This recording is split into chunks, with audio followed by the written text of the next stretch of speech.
गोपी ने कहा, सखी मेरी बात तो सुनो, मैं अपने गृह कार्य में संलग्न थी, ये रुंझुन रुंझुन करता हुआ अपने नूपुरों की ध्वनि जी ही मैंने देखा कि यशोदानंदन, मैं सशंकित हो गई कि देखूं ये क्या करेगा। ये चारों ओर देखा, मैं छुप गई, द्वार पर पहुंचा, धीरे से कपाट खोले, भीतर चला गया। मैं शीघ्र ही उसके पीछे पीछे द्वार पर से जाई, ताक में बैठी थी, ये करेगा क्या। ये गया और माखन, इसको अपने आप घ्राणेंद्रिय से पता चलता है माखन कहाँ है, और ये पहुंच गया और वहां माखन खाया और माट फोड़े, और फिर छोटी सी हथेली पर नवनीत लिए निकला। मैंने लपक कर हाथ पकड़ लिया और मुख चंद्र में नेत्र गड़ाए, पर मैं कुछ बोलना चाहती थी, पता नहीं क्या वो नेत्रों से जादू डाला कि बहन ना बोल सकी न डांट सकी, बस ऐसे जड़वत खड़ी रही और मेरे अंगों में कंपन होने लगा और वो मुस्कुरा रहा था। हंसकर बोला, री तू मैया के सामने मुझे ले चलना चाहती, वहां तो बहुत प्यार करती है, ए लाला मक्खन खाएगा, ए लाला ऐसा करेगा, और जब मैं यहां मक्खन खाया तो तू इतनी जोर से मेरी कलाई पकड़े। मैया से कहूंगा, मैंने सोचा कि तेरे घर जाऊं माखन खाऊं, तू खुश होगी, तू तो यहां हमारा जोर से हाथ पकड़ लिए, कोई प्यार भी नहीं किया। उसके मधुमेह कंठ की बात सुनकर मेरे नेत्रों से तो अश्रु प्रवाह हो गया। कुछ क्षण मुझे ऐसा लगा कि मैं रस सिंधु में डूब गई। नील वर्ण तेजोमयी कांति मुखारविंद की मेरे प्राणों में समा गई। ये श्री कृष्ण चंद है क्या? ये आनंद का तो समुद्र है। मेरे नेत्र बंद हो गए, अश्रु प्रवाह होने लगा। चाहता तो इतने में हाथ छुड़ा के भाग सकता था, पर वो ज्यों का त्यों वैसे ही खड़ा रहा। मैंने धैर्य बटोर कर फिर आंख खोला तो देखा वैसे ही ग्रीवा झुका है, तिरछी चितवन से हंस रहा है। 2 वर्ष के लाल जो है माखन चोरी लीला में। मुझे बोलने की शक्ति आई, रुंधे हुए कंठ से कहा, श्याम सुंदर तुम कह रहे हो कि मैंने कलाई पकड़ी, मैं छूना चाहती थी तुम्हें। वास्तविक मैं ऐसा ही चाहती थी जैसा तुमने किया कि तुम कभी मेरे घर आओ, माखन खाओ। अच्छा बैठो, मैं तुम्हारी बलैया लेती हूं और तुम्हारी नजर उतारूं, ऐसे सुंदर रूप में कहीं मेरी नजर न लग जाए। और मैं, ये तो तुम पुराने माखन के भवन में गए थे, मैं नवीन माखन लाती हूं। और नवनीत भंडार में गई, मटकी निकाल कर बाहर लाई। मैंने देखा वो भाग चुका था। बस मेरा चित्त तब से तड़प रहा है। माई हो तक लागी रही, जब घर ते माखन ले निकस्यो, तब मैं बाह गई। तब हंसी कह मेरो मुख चितयो, मीठी बात कही, रही ठगी चेटक सो लाग्यो, पर गई प्रीति सही। बैठो कान जाऊं बलिहारी, ल्याऊं और दही, सूर श्याम पे ग्वाली सयानिन, सर्वस दे निभही। चौथे ने कहा, तुमने तो बात बताई, मेरी तो बात सुनो। दोपहर का समय था सखी, शीतल बयार चल रही थी, अशोक की छाया में बैठे हुए इसी का चिंतन कर रही थी। इतने में देखा कि मेरे घर के द्वार पर श्री कृष्ण चंद आए, बिल्कुल शांत, एकदम गंभीर। फिर देखती हूं कि ये अकेले चुपचाप खड़ा है गंभीर मुद्रा में, पर वो चुपचाप खड़ा नहीं था, वो तो इंतजार कर रहा था। विशाल वृषभ, ओजस्वी, देवप्रस्थ, वरुथप, मिलिंद, ये भगवान के जो सखा हैं, इशारा किया, एक दल आया। दूसरी तरफ से इशारा किया, दाम, सुदाम, किंकणी, स्तोक, कृष्ण, अंश आदि का दल आ गया। हमने देखा कि गंभीर मुद्रा में खड़ा नहीं था, ये तो सखाओं को बुला रहा है। तीसरी तरफ इशारा किया, सुबल, अर्जुन, गंधर्व, बसंत, उज्जवल, कोकिल आदि सखा गए। फिर तिल मात्र चंचलता नहीं, अब भी वैसे सब आकर खड़े हो गए, चौथी तरफ इशारा किया, मधुमंगल, पुष्पांक, हंस आदि ये सब सखा आ गए। अब ये धीरे से इशारा करके घर की तरफ गया। मैं भी पीछे पीछे छुप करके गई। ये मंद मंद चाल से चोर वैसे के संकेत ऐसे धीरे धीरे आसपास देखते हुए धीरे धीरे कदम। क्या सुंदर शोभा है प्रभु की। दोनों तरफ देखते जा रहे, आगे कदम धीरे धीरे सखाओं को इशारा करते जा रहे। अंतर्भाग में पहुंचे, गोप शिशु सखा उनके साथ है। भवन सूना, केवल मैं ही अकेली थी सो बाहर थी। श्री कृष्ण सब पूरे घर को देखा, कोई नहीं है, सब सखा अंदर निसंकोच भवन में। नवनीत भांड जितने रखे हुए थे, नीलमणि, उन सब से लेकर के नवनीत का भोग लगा रहे, समस्त सखाओं को पवा रहे। वो अपने हाथ से दधी नवनीत हाथों पर रखकर एक दूसरे के मुख पर लगा रहे, खेल रहे। और भयभीत नेत्रों से चोर संकित नेत्र बार बार देख लेते। बीच बीच में गोप शिशु को दरवाजे तक भेजते हैं। ग्रीवा टेढ़ी और मैं खंबे की आड़ से देख रही हूं। नेत्रों को नचा नचा कर नवनीत का भोग आरोगते, सब सखाओं को पवाते। क्या बताऊं सखी, उस ललित त्रिभंगिमा पर मैं तो बिक गई। छिपी हुई देख रही थी, श्री कृष्ण मुझे जान न सके, इसलिए इतना सुंदर रूप देख करके मैं तो मूर्छित हो गई। आनंद की बाढ़ आ गई। हृदय हमारा आनंद वेग से स्पंदित होने लगा। श्याम सुंदर का वो मुखारविंद, वो नेत्र संचालन, वो चोर संकित नेत्र, वाक शक्ति नहीं जो मैं बता सकूं। वो रूप माधुरी बहन मेरे हृदय में अब भी छाई हुई है। मैं किसी काम की नहीं रह गई। चित्र लिखी सी अपने घर में बैठी रहती हूं, वही चिंतन करती हूं। इस गोपी की बात समाप्त नहीं हुई थी कि दूसरी गोपी ने कहा, सुनो सुनो, ये नवनीत कम पाता है और हृदय ज्यादा चुराता है। सुंदर कर आसन समीप अति राजति ही आकार, जल रूह मनो बैर विद सो तज मिलत लय उपहार। ये सबके हृदय आसन पर हम ब्रजवासियों के विराजमान। इसलिए ब्रजवासियों की जो भक्ति है वो संबंध की दृढ़ भक्ति है। भगवान ब्रजवासियों को प्राणों से भी अधिक प्यार करते थे, प्यार करते हैं, प्यार करते रहेंगे। गोपी जन आपस में चर्चा कर रहे हैं और इस चर्चा में डूब रही है, क्योंकि भगवत चर्चा ये अमृत है। कथामृत, लीलामृत, चरणामृत, रूपामृत, इनका सब अमृत है। यस्मिन् सत्कर्ण पीयूष यशस्तीर्थ वरे सकृत, श्रोतांजलि रूपस्पृश्य धुनते कर्म वासनाम।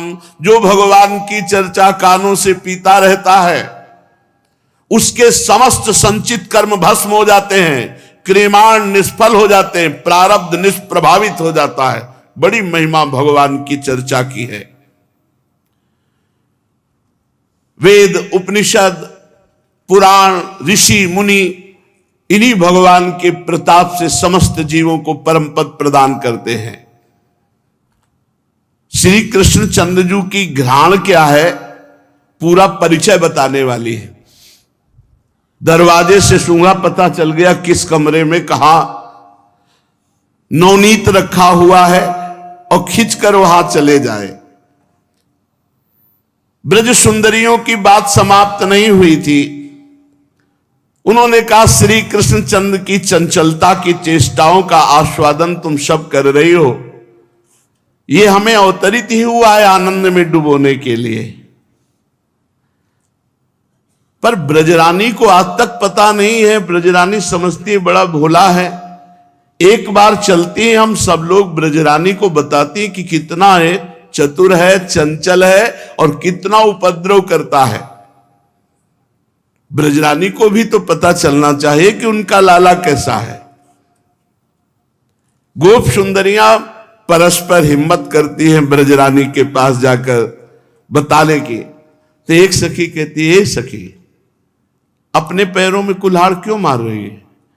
गोपाल ही माखन खान दे, सुनिरी सखी मौन हुए रहिए, बदन दही लपटान दे, गोपाल ही माखन। हे सखी तू अपने आनंद को क्यों नष्ट करेगी? मैया आपको शिकायत करेगी, मैया लाला को बाहर नहीं निकलने देगी, ये सुख मिलेगा? अरे गोपाल आकर हमारे घर में माखन खाता है, पूरे शरीर में लगाता है, वो शोभा जो देखकर सुख मिलता है वो सब तू नष्ट कर देगी। नहीं जाना, मौन होके रहे, नहीं शिकायत करना। अरे कितना सुख मिलता है जब उसको हम गही बहिया हो लेके जय हो, नैनन तपन बुझान दे। जब हम इसको बाह पकड़कर हृदय से लगाऊंगी, नेत्र से देखूंगी और कहूंगी चल मैया के पास, फिर उनको हृदय ये तपन बुझा दे, अनंत जन्मों की तपन शीतलता में बदल। ए सखी शिकायत करने नहीं चलना है। कुछ गोपियों ने कहा तू मत जा, हम तो जाएंगे, मैया से बताएंगे, ये बड़ा उपद्रव करता है। और सखी उपालंब के बहाने देखेंगी तो उस समय श्याम सुंदर की रूप माधुरी में क्या परिवर्तन होता है। जब मैया डांटेगी तब कैसे लगेंगे। ब्रजेश्वरी दधिमंथन कर रही, उस दधिमंथन की ध्वनि में अपनी कटकिंकिणी पदनूपुरों की ध्वनि मिला करके लालजू नृत्य कर रहे हैं, घर घर घर। तो वैसे ही नूपुर और वैसे किंकिणी बज रही और लालजू नृत्य कर रहे, यशोदा मैया दधि मंथन कर रही। श्री कृष्णचंद्र के मुखारविंद से सौंदर्य मंदाकिनी बेरे, यशोदा मैया बीच बीच में देख रही, लाला नृत्य कर रहा है। त्यों त्यों मोहन नाचे, ज्यों ज्यों रई घमर को होइरी, तैसी किंकिनी धुनि पगनूपुर, सहज मिले सुरदोइरी। कंचन को कठुला मनि मोतिन, बिच बखनक रहो पोइरी, देखत बने कहत नहीं आवे, उपमा को नहीं कोइरी। निरखी निरखी मुख नंद सुवन को, सुरबर आनंद होइरी। सूर भवन को तिमिर नसायो, बलि गई जननी जसोइरी। यशोदा मैया बलिहारी जाती, लालजू नाच रहे हैं और वो दधि मंथन कर रही हैं। दधि मंथन समाप्त हुआ पर इनका नृत्य तो चल ही रहा था, उसी आवेश में नाच रहे थे।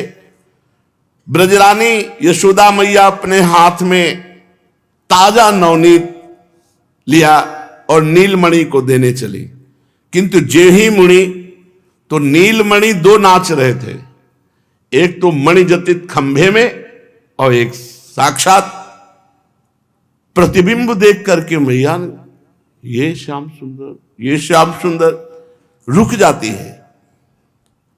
और इतना सुंदर प्रतिबिंब है कि निर्णय नहीं कर पाती कि असली में कौन है, ये है या ये है। मणिस्तंभ में नृत्यंत मत्यंत विलोकनीयम, कृष्णम मणिस्तंभ गतम मृगाक्षी, निरीक्ष साक्षात दिव कृष्ण मग्ने द्विधा वितेने नवनीत मेकम। इनमें किसको नवनीत दूं? ये तो दोनों मेरे प्राण प्यारे श्याम सुंदर हैं, एक सा निर्तन एक सा सौंदर्य। निश्चय हुआ खंबा भूली हुई है, ये श्याम सुंदर है। जाकर के मक्खन से तो इधर नीलमणि हंस पड़े, ए मैया तू प्रतिबिंब को पवा रही है। मैया को होश आया, अच्छा तो मणिखंभ में तेरा प्रतिबिंब है। लाला मेरा चित्त पागल हो गया है, मैं जिधर देखती हूं उधर तू ही तू नजर आता है। ये मैया और लाला की बात हो रही थी कि बहुत सी गोप सुंदरियां आई उपालंब उलाहना देने के लिए, लेकिन मैया और लाला का प्रेम देख करके सब स्तब्ध रह गई। मैया के हाथ में नवीन मक्खन है और लाला के मुख में वो पवार ही। गोप सुंदरियां आपस में दृष्टि, इतने बड़े सुख में हम कैसे उलाहना दें। वो सब शिथिल हो रही प्रेम विवश, क्योंकि ये सब महाभाग्यवान तपस्वी जन गोपी बने हुए। नीलमणि की दृष्टि गई कि सब हमारी शिकायत कर ले आई है। इतने में यशोदा मैया ने, अरे आओ बहन आओ, कितनी देर से तुम लोग खड़ी हो, हमें तो याद ही नहीं है नीलमणि ने बावरा कर रखा है। गोप सुंदरियां भी सब भाव समाधि में डूबी हुई थी, आई थी उलाहना देने। एक दूसरे की तरफ, मुख की तरफ, तू बोलना पहले, तू बोलना। कोई नहीं बोलती। एक ने कहा, पाए लागू यशोदा मैया। हां बोल रही। ये बहुत उपद्रव करने लगे हैं, यहां बहुत सीधे साधे खड़े हैं। कल की तुम्हें हम अपनी बात बता रहे हैं। गौशाला में जाकर दुहने के समय के पहले ही जितने बछड़े थे सखाओं के साथ जाके सब खोल दिया। सारा का सारा दूध हमारा बछड़े पी गए। अब हम तुम्हें कैसे बतावें, एक बूंद दूध नहीं बचा। मैया ने कहा कि यहां से ले लो, यहां से ले लो, क्यों नाराज होती हो। इतनी बात नहीं है, बछड़े क्यों खोले, क्योंकि बछड़े खोले दूध पिया तो हम सब उधर जाएंगी बछड़े बांधने, इधर ये घर में घुसकर पूरा माखन सब, उधर दूध गया इधर माखन। यशोदा रानी ये बड़ा साधु बाबा बना खड़ा है, बहुत चंचल है। मैया को और परमानंद आ रहा है, मैया को परमानंद आ रहा है, गुस्सा नहीं आ रही। मेरा लाला ऐसा भी करने लगा है। ब्रज सुंदरियां उलाहना देती। प्रातः काल उलाहने के मिश्र से नंद भवन में ढेर की ढेर गोपियां ऐसे आती है, समूह की समूह श्री कृष्णचंद्र की शिकायत करती है। ब्रजरानी के हृदय में वात्सल्य उमड़ता है। गोद में उठा लिया। क्यों लाला, तू ऐसा क्यों उपद्रव करता। भला मैया मैं ऐसा कर सकता हूं, ये सब झूठ बोल रही हैं, ये केवल हमें देखने के बहाने से आई हैं। मैया ये सब झूठ बोलती। देखो मैया मैं तुम्हारी गोद में इतना छोटा बछड़े कैसे खोल सकता हूं, छीके कैसे पा सकता हूं। गोपीजन भगवान श्री कृष्णचंद्र जी की ऐसी बात सुन करके यशोदा मैया से कहती है, आई ब्रजराज भाविनी भाविनी तांत दुरंत भावोयम तव कुमारः यदयम द्रुपत्रेवाधुना धुनान एव भुवन मवल मान संपल्लीलोपि पल्लीलोपि चरितमभ्यस्ति स्थित्वा वा किम विधास्यति। ब्रजरानी ये नीलमणि देखने को छोटा कुमार है, लेकिन वयस्कों को भी फेल कर देता है। इतनी बुद्धि, इतना बल, इतनी चतुरता। हमें लगता है भविष्य में ब्रजवासियों को चैन नहीं लेने देगा। भला देखो अभी एक छोटा पौधा सा है, वो अभी अंकुरित हुआ है, केवल 2 पत्ते लगे, 2 दतलियां, और पूरे ब्रज को प्रकंपित किए हुए है। और ये जब यौवन होगा तब क्या होगा। अभी वो बोल ही पूरा नहीं पाई थी कि दूसरी हंसते हुए कहने लगी, यशोदा रानी मैं कोई कविता नहीं सुना रही हूं तुम्हें, बहुत ध्यान से सुनना। ये नीलमणि और प्रभु ऐसे देखो देखो कैसे सिर नीचा किए हुए बैठा है, और वो हंसी रोकना चाहती पर हंसी रुक नहीं रही, ऐसे अंगुली रखी। मैं तुम्हें बताऊं ये कितना नटखट है, तुम्हें सुनकर आश्चर्य होगा। ब्रजपुर के कितने ही घरों में बहुत दिनों से गौ दोहन नहीं होता। वत्सान मुंचन क्वचित समय क्रोश संजात हासा, अदुग्ध दुग्धेशु गवाम गणेशु निपाय यत्तेषु विमुच्य वत्सान संभूय भूया कृते यदा वा रोषस्तदा लुम्पते स्मृतेन। ये ऐसा चतुर है कि कितनी गौशालाओं में कई दिनों से दूध नहीं दुआ गया, पूरे सखाओं के साथ जा जा करके वत्सान मुंचन क्वचित असमय में, जब गाय दूहने का समय उसके पहले ही क्रोश संजात हासा, और जब हम क्रोध करते तब हंसकर ताली बजाकर भाग जाता है। ब्रजेश्वरी श्री कृष्णचंद्र जी की तरफ देखती है और मुस्कुराहट है, वाणी से पूछती है, अच्छा बता ऐसा क्यों करता है लाला, ऐसा करने में तेरा हेतु क्या है? स्तेयम स्वाद्वत्यथ दधि पया कल्पित स्तेयो गई स्तेयो पायई गुरु रहे मखिले। इससे क्या पूछती हूं? अभी ये बनावट करके ऐसी बात कह देगा कि आपको लगेगा मेरा लाला बड़ा सीधा लाला है। हाँ चोर तो है ये, चित्त चुराते पाप चुराते अनेक जन्मार्जित पाप चौरम चौराग्रगण्यम पुरुषम नमामि। ब्रजरानी हंसती बोली, बहन देखो तुम सबके आशीर्वाद से हमको ये प्राप्त हुआ है, तुम कभी नाराज मत होना। जिसका जितना नुकसान होता है उससे दुगना हमारे यहां से ले जाओ। कभी हमारे लाला को कुछ कटु वचन मत कह देना, हम मानते हैं तुम्हारा नुकसान हुआ, दुगना ले जाओ हमारे यहां से।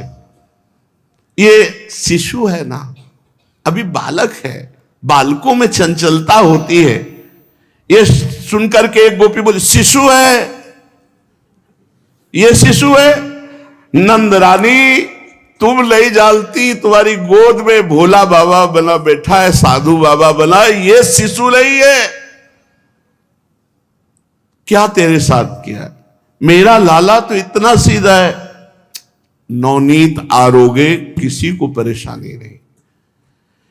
ये नवनीत अकेले नहीं खाता, बंदरों को लुटाता, सखाओं को पवाता। यशोदा भैया कैसे कंधे पे ग्रीवा गोपियों की तरफ घुमा करके झुकाते हैं, तिरछी चितवन से मुस्कुरा देते हैं, कुछ नहीं बिगाड़ पाएगी चाहे जितना शिकायत कर ले। अब ब्रजरानी खिलखिला के हंस पड़ती है और पार्श्व में ही कंधे पे ले चुंबन करती है। तू सही में बड़ा चंचल हो गया है क्या? श्री कृष्ण बड़ी भोली दृष्टि, मैया तुम्हें इनकी बातों पे विश्वास है, मेरी बात पे विश्वास नहीं है? मैया ने कहा नहीं नहीं तेरी बात पे विश्वास है, इनकी बात पे विश्वास नहीं, तू रूठना मत। जननी को विश्वास ही नहीं हो पा रहा कि इतनी गोपियां क्या झूठ बोल सकती है, ऐसी चंचलता करता है। ब्रजरानी तू हमारे घर की तो बात ही नहीं सुनी, शास्त्रों बंदर इसके पीछे चलते हैं, और जिस घर में जाता है गोरस के माखन दूध दही सब बानरों को पवाता है। कुछ सखा पाते हैं, बंदर पाते हैं, और नहीं भूमि पाती है, सब फोड़ करके भूमि में फैला देता है। गोप सुंदरियां ग्रह के नवनीत दधी इन सब बातों की चर्चा करती। मरकान भोज्यान विभजति साच्चेन्नाति भांडम भिनत्ति हेलालसम तद किय देवम भुंगते शाखा मृगान बंदर भोजयते प्रकामम ना भुंजते यदि तो तृप्तिमंतो भूमौ भूमि को किरत्ते विभद्य भांडम।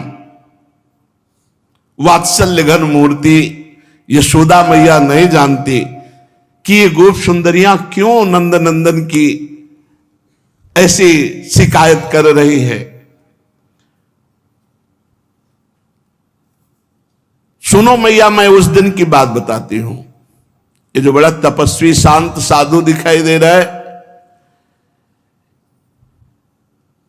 इससे जो हमने पूछा कि बंदरों को तू क्यों खवाता है? तो उनका हमारे पुराने मित्र हैं।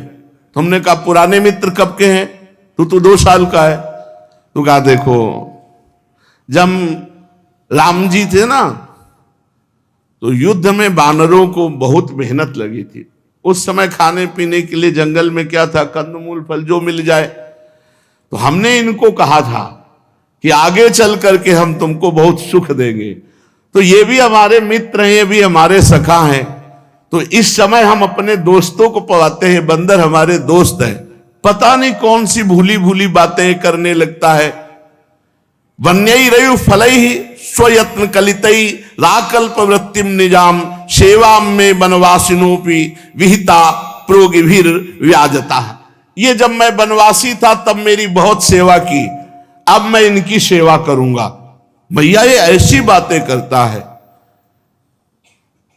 तुम्हारा नीलमणि कभी कभी ऐसे बोलने लगता है कि मुझे समझ में नहीं आता ये कौन है। ये बहुत चतुर है। एक दिन मैं अपने घर में बहुत ऊंचे पर छीका टांगा।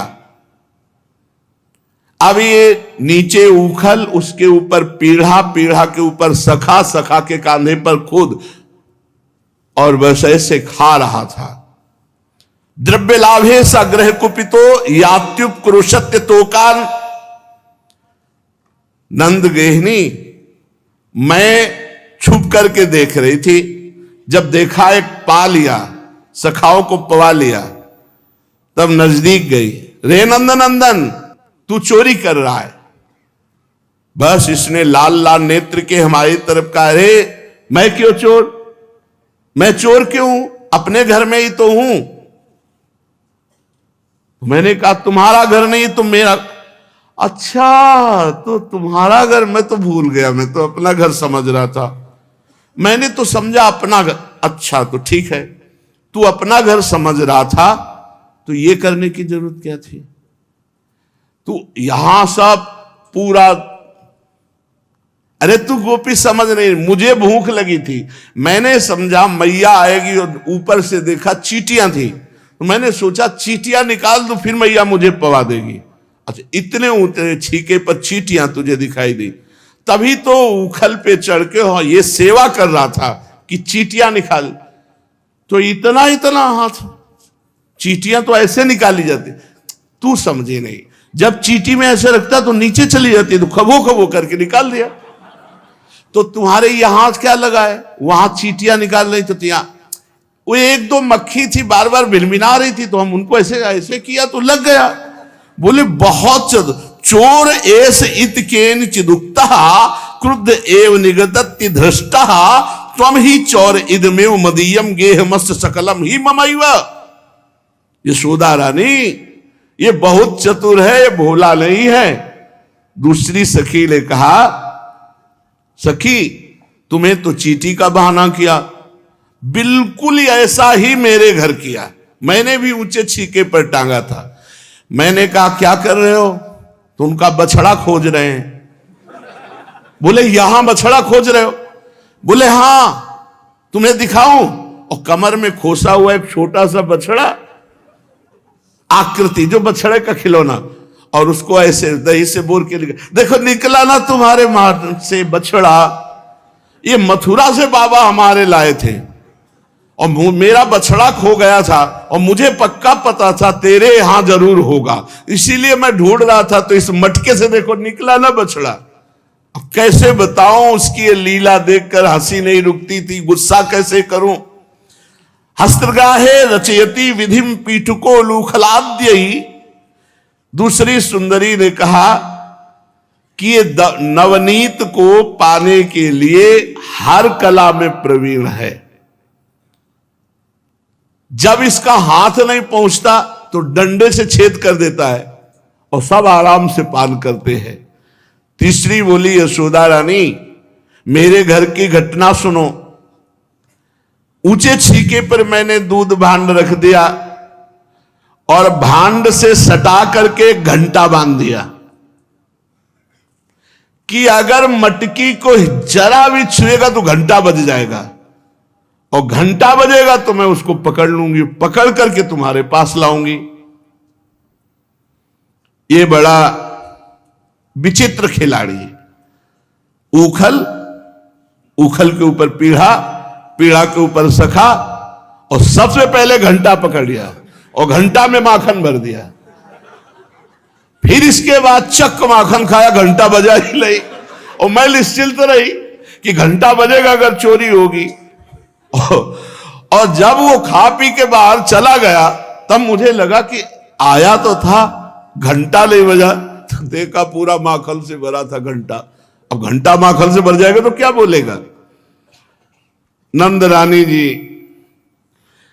इसके बाद एक सखी बोली, हम तो अपनी तुम्हें कैसे बात बताओ, मेरे माखन की बात नहीं थी, मेरा तो ताजा दूध था। हमारी जो ददिया सास थी ना, तब के जमाने के माठ थे, नए माठ तो आप दे सकती हो, इतने सीजे हुए माठ सब फोड़े। और जब मैं पहुंची तो मुंह में दूध भरे हुए था। हमने कहा चोरी की हमारे घर में, अभी तुझे पकड़ती हूं। तो ऐसे इशारा किया, तो मैं नजदीक गई तो पूरा दूध मुंह में मार दिया, भाग गया, पकड़ में ही नहीं आया। पूरा दूध जब आंखों में पड़ जाएगा तो पकड़ेगा कौन। उस दूध की फुटकार से मेरी आंखें भर गई, मेरी आंखों में कुछ दिखा नहीं, और इतने में कूदकर भाग गया। एक गोपी की, वो हंसती हुई बोली, गोप सुंदरी यशोदा जी, तुम तो मुस्कुरा रही हो। परसों की बात है, नीलमणि मेरे घर पर गया, नवनीत भांड में हाथ डाला। तो हमने कहा, ए तू कौन है। तो बोले, बलराम का छोटा भाई हूं। फिर यहां क्यों आया है। इस पर उसने उत्तर दिया कि अपने घर में नहीं आएंगे तो और कहां आएंगे। मैं हंसकर बोली, तुझे भ्रम हो गया है, तेरा घर नहीं मेरा घर है, और नवनीत के मटके में हाथ डाले हुए है ये मुद्रा। गोपी क्षमा करियो, मैंने अपना घर समझ करके, तू क्षण भर के लिए चिंतन कर भला। मैं खेलने गया, भूख लगी, अब मैया का कौन इंतजार करे, इसलिए मैं पा रहा था। तेरा घर है, आगे से नहीं आऊंगा। ऐसे ऐसे रचता है, कस्तम बाला बाला अनुजा किमरे मन मंदरा संकया। एक ब्रजवासिनी बोली, सब उपाय हार करके मैंने नवनीत अंधेरे कमरे में रखा कि ये ढूंढ ही ना पावे, पर दंग रह गई। इसको खुशबू से पता चल जाता है। और दूसरी बात, प्रकाश की जरूरत नहीं, इसकी इंद्र नीलमणि कांति शरीर की ऐसी है कि जहां आगे आगे जाता है प्रकाश होता चला जाता है। मणिगण महसा गणयति ना तमा, अंधकार क्या करेगा इसके आगे। एक नवतरुणी गोपी बोली, बावरी तू मणिभूषणों की बात कहती है, इसके अंगों में ऐसी ज्योति है जो हृदय के अंधकार को नष्ट कर देती, कमरे के अंधकार की तो बात जाले दो। ध्वांतागारे धृतमणिगणम स्वांगमर्थ प्रदीपम। एक गोपी बोली, यशोदा मैया, प्रथम तो इसका मुख इतनी मुस्कुराहट युक्त लुभायमान है, दूसरी इसकी अमृतमयी वाणी है, तीसरा एक गिरीवा झुकाकर जब देखता है, चौथा इसके अंग लावण्य ऐसे हैं कि हम सब जितनी ब्रजवासिनी है सब मोहित हो चुकी है। तो हम आपको बताएं, ये शिकायत कम करने आई, ये देखने आई है। यशोदा मैया सब गोपियों से कहती हैं, बिराजो, आप बैठो, सुंदर सुंदर भोग पकवान हमारे साथ पाकर जाना।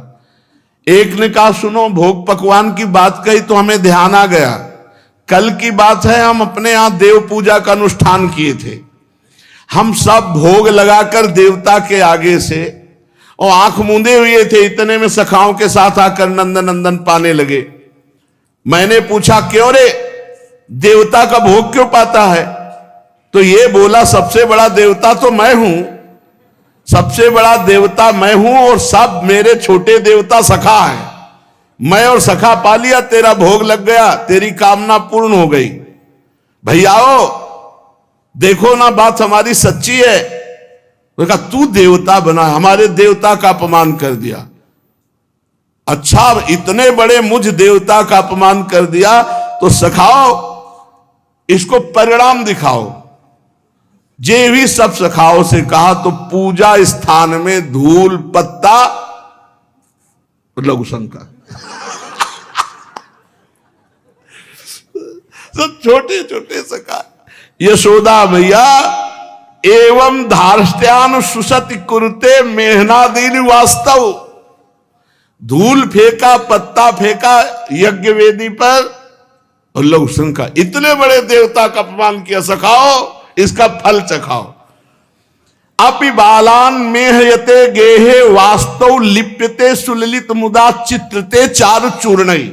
मैंने लीप पोत कर बहुत सुंदर पत्रावली चित्रावली बहुत सुंदर चौक पूरी थी, तो ये धूर्ली पत्राद भीर सुचि भी शुद्ध हानिम करोति। धूल फेंका, पत्ते ला के फेंका और इसके सखाओं ने लघु शंका भी कर दी। पूरा हमारा देवता का अपमान हो गया। वो जब गोपी ऐसा कह रही थी तो भगवान बड़ी गंभीर मुद्रा में थे कि कहीं मैया की छड़ी ना उठ जाए। तो मैया की तरफ जब देखते तो एकदम सीधे बन जाते, गोपी की तरफ देखते तो चलता है। इस प्रकार मुद्रा धारण किए ब्रज सुंदरियों ने श्री कृष्ण के कौमार चापल्य का वर्णन किया। अंदर अंदर से मैया तो बहुत प्रसन्न हो रही कि चलो मेरा लाला कुछ कर रहा है, हष्ट पुष्ट हो रहा है, चेष्टाएं कर रहा है। इत्थम स्त्री भी सवय नयनम श्री मुखालोकिनी भी व्याख्यातार्था प्रसित मुखिम नहुर्पालंब मुच्छे। समस्त गोपियां भगवान श्री कृष्ण की रूप माधुरी का पान कर रही हैं। मैया ने देखा कि ब्रज सुंदरियां कहीं नाराज हो गईं और कहीं अनिष्ट लाला के लिए सोच लिया, तो ब्रज सुंदरियों को सबको भोग पवाया, ठाकुर जी का तिलक लगाया जो घर में था, सबको सुगंधित द्रव्य माला पहनाई और मैया हाथ जोड़कर बोली। मैया जो बोली वो बहुत गजब। मैया कह रही कोई साप मत दे देना, कोई हमारे लाला का अनिष्ट मत कर देना, गारी मत दीजो मो गरीबनी को जायो है। बहुत तो मना मना करके हमारे इंद्रनील मणि हुई है, कोई शाप मत दे देना, कोई मेरे लाला का अनिष्ट मत सोच लेना, मुझ गरीबिनी के ऊपर कृपा करना, मेरे लाला का अनिष्ट मत। और ये पता नहीं कि लाला समस्त अनिष्टों को मिटाने वाला है, उसका अनिष्ट कौन कर सकता है। वात्सल्य का भाव भगवत भाव नहीं आने देता, वात्सल्य में मेरा लाला है। गारी मति दीजो मो गरीबिनी को जायो है।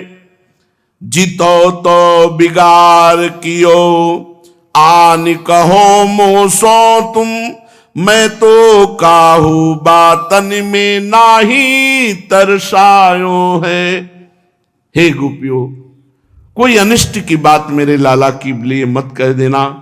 तुम्हें जितना चाहिए, हमने कभी रोका नहीं, सब ले जाओ, तुम्हें जितना चाहिए ले जाओ, जितना जिसका नुकसान हुआ हो उससे दुगना ले जाओ।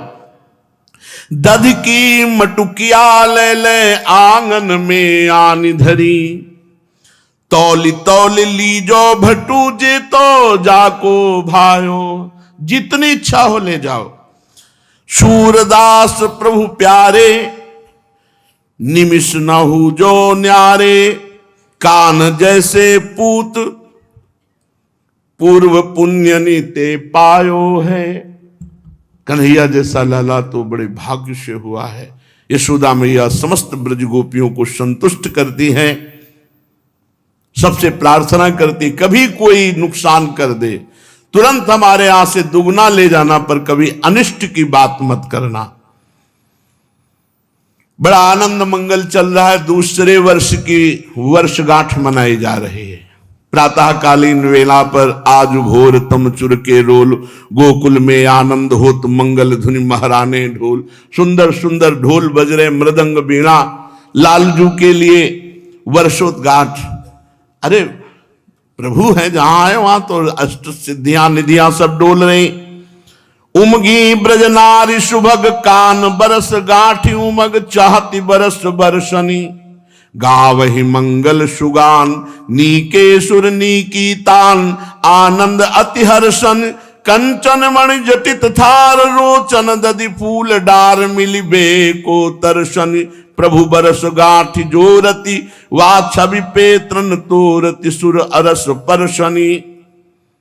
ब्रज गोपियों की भीड़ आती है, प्रभु को रोचना करती है, वर्षगांठ का बड़ा उत्सव मनाया जाता है।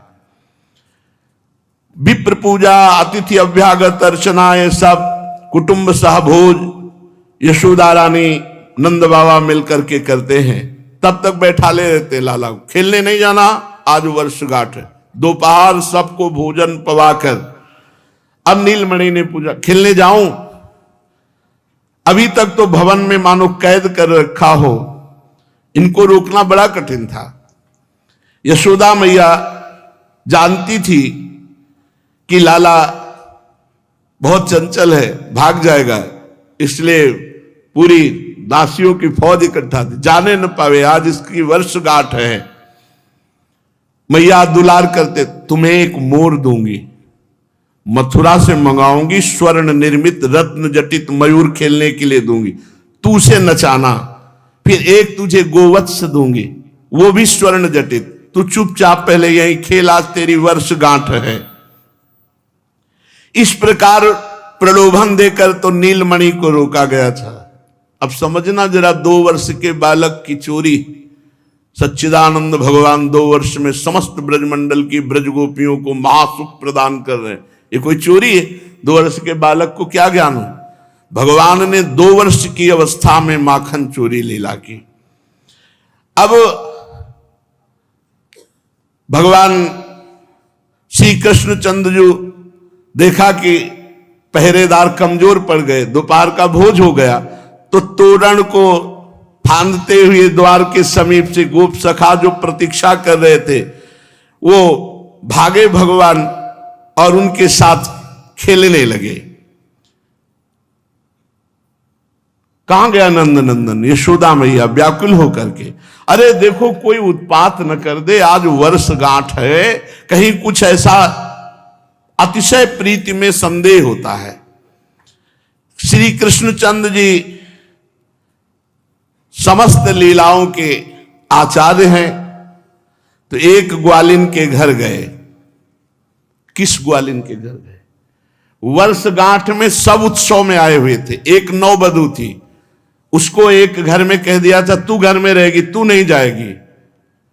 अब वो नौवधू थी, अभी नई नई आई थी, तो रो रही थी कि नंद नंदन आज तक हमने भरनेत्र नहीं देखा, तुम कैसे हो? आज अवसर लगा था कि वर्षगांठ में हम आज तुम्हें देखेंगे, लेकिन घर के सब लोग चले गए और हमको घर में छोड़ गए। वो अंदर बैठी थी, आप फांदते हुए कूदते हुए सखाओं के साथ उसी गोपी के घर गए। बड़े करुणा निधान है। घर में प्रवेश किया और कहा, एरी कहां है? ये था माम प्रपद्यन्ते तास्तते भजाम्य हम। वो श्री कृष्ण का चिंतन करके रो रही थी कि आज भरनेत्र देखने का वर्षगांठ में अवसर मिलता, परिवार वालों ने मुझे ही घर में छोड़ दिया और सब चले गए। एरी सुन तो, ये आवाज अमृत, जे ही मुड़ी से चरणों में नूपुर, छोटी सी धोती, ऊपर बगलबंदी, हारों से छाती भरी हुई है, क्योंकि वर्षगांठ का उत्सव, मोर मुकुट, फेट पे बंसी, तिरछी चितौन। हो, जिनका चिंतन कर रहे वो स्वयं घर पधारे। देख करके वो कितने आनंद में, सोचो कितने आनंद में होगी जिसका चिंतन कर रहे हैं मिलन के लिए, वही स्वयं। देखो भगवान कैसे अपने भक्तों को सुख प्रदान करते हैं। समस्त सखा दरवाजे पे कमर में हाथ रखे, ग्रीवा टेढ़ी के, ललित त्रिभंगी उसकी तरफ निहाल कर दे, जैसे घायल पर और वार कर दे। अपने घर में अपने मन चाहे नवनीरत कांति श्री कृष्ण को वो सोच रही मैं सपना देख रही हूं या सत्य है। गोप सुंदरी निर्णय नहीं कर पा रही कि जागृत अवस्था है या स्वप्नावस्था है। मैं कहीं सोच रही थी, वही सोच तो मेरी नहीं है। इतने में श्री कृष्णचंद्र जी बोल, क्यों री सब घर आए तू मेरे घर नहीं आई वर्षगांठ में। अब ग्वालिनी को विश्वास हो गया कि स्वप्न नहीं, ये मैं साक्षात देख रही हूं। फिर हंसकर बोले, सुना नहीं रही। उसके आंखों से अश्रु प्रवाह हो रहा है और कहा कि घर वालों ने जाने नहीं दिया, सब घर वाले वहां, मैं यहां घर की रखवाली के लिए रखी गई हूं। श्री कृष्णचंद्र जी नजदीक गए और उसका हाथ पकड़ लिया। अभी तो दूसरे वर्ष की गांठ है, वर्षगांठ का उत्सव, हाथ पकड़। फिर तो उसके हृदय में जो आनंद स्पर्श का, भगवत स्पर्श का, और कहने लगे पता नहीं तो है आज कितना बड़ा उत्सव मेरा मैया ने मनाया। बार बार री तू मुझे कुछ देना, मेरा वर्षगांठ का उत्सव। वो तो बेशुद्ध खड़ी, अरे विलंब हो रहा है। वो कुछ उत्तर नहीं दे रही, ये हंस रहे। अब उसने धीरे से इनका हाथ पकड़ लिया, श्याम सुंदर का, कहा छोड़, अच्छा कुछ नहीं दे सकती तो मुझे खेलने जाने दे। गोप सुंदरी कस के पकड़ लिया श्याम सुंदर को, और शायद वो हृदय से लगाना चाहती थी, पर ये चतुर शिरोमणि एक हाथ से ऐसे हाथ किया और उसके वक्षा स्थल का मोती का हार पकड़ा और तोड़ लिया। वक्षा स्थल पर जो मोतियों का हार उसे तोड़ दिया, वो सब मोती भूमि पर बिखर गए। गोप सुंदरी को चेतना आई तो वो मोतियों का हार संभालने को दो, श्री कृष्ण का हाथ छूटा और गोप सुंदरी ने मोती के 2-4 दाने चुनकर अपने अंचल पर रख पाए थे। देखा श्री कृष्ण भाग गए। वो सोच रही थी कि मोतियों के चक्कर में मणि छोड़ दी, कहां कितना अपार सुख प्राप्त हो रहा था। अब वो विचार किया कि अगर ये बात मैं छुपाई तो ठीक नहीं रहेगी। मेरी मोतियों का हार तोड़ा तो मुझे भी अवसर मिल जाएगा अब जाने का नंद भवन में, मैं कहूंगी कि शिकायत लेके आई थी। अब वो गोप वनिता जो वर्षगांठ के उत्सव से निकल रही थी, ये वहां पहुंची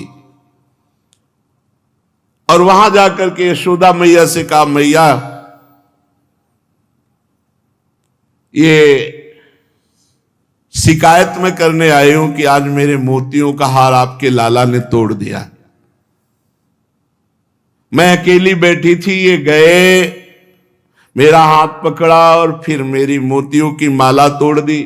वैसे तो मैं नहीं बताने आती, पर घर वाले तो इसलिए मैं शिकायत करने आई हूं। मैया ने कहा, आएगा तो मैं डांट दूंगी, तुम मेरा मोतियों का हार ले लो। और उतारा और अपने वो तो निहाल हो गई, कहां वो दो लरी का मोती और कहां यशोदा मैया के मोतियों का हार। वो तो रोम रोम पुलकित हो उठी और चली गई। मैया आई, जब लाला आया, क्यों रे तू उसके मोतियों का हार तोड़ा? मुझे अपना मोतियों का हार देकर उसे शांत करना पड़ा। लालजू ने कहा, तो फिर मोतियों की खेती करूं तुम्हारे हार के लिए? मैया ने कहा, हां तू तो खेती करेगा ही, मैं खेती करके दिखाऊंगा। छोटे से लाला, एक दिन मोती बेचने वाला व्यापारी, मोती ले ले मोती, लालजू दौड़ पड़े, उसने पेटी रखी, देखा भवन, अरे तो बहुत बड़े घराने का है लाला। तो उनका मोती दिखा, मोती लूंगे। बाबा ने देखा, नजदीक, क्या है बाबा? मैं मोती लूंगा, मोती की खेती करूंगा। अरे मोती की कहीं कोई खेती होती है?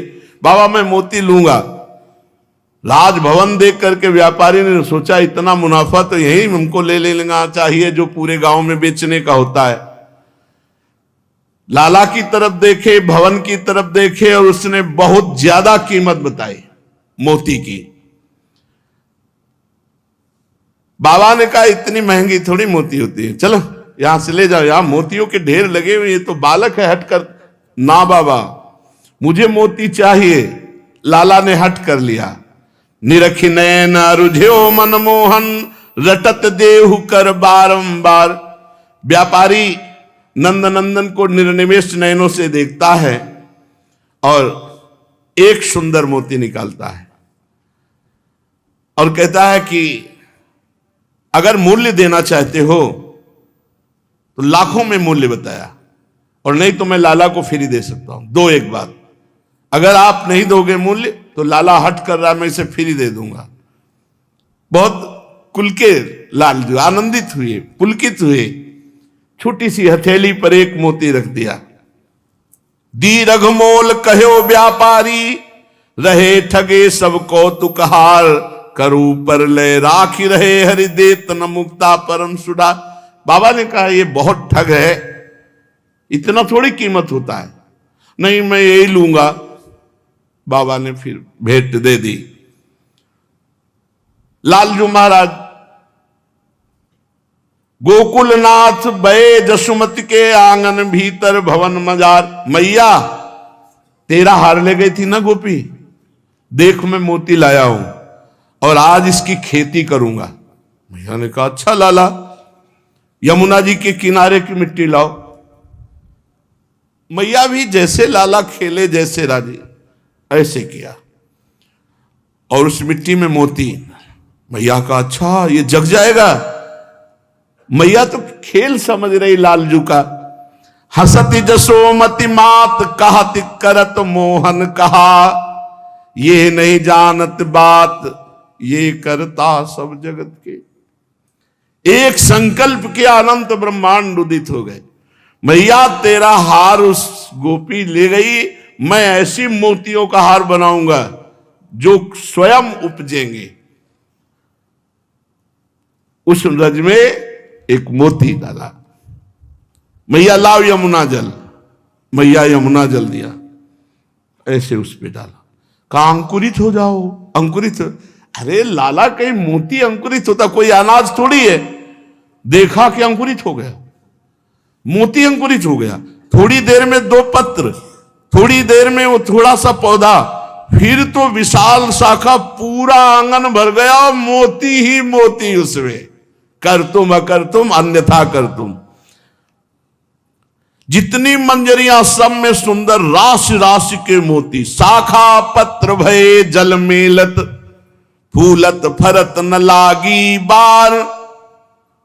यशोदा जी मैया देखकर आश्चर्यचकित रह गई। बाबा को बुलाया, देखो देखो लाला ने मोती का पौधा।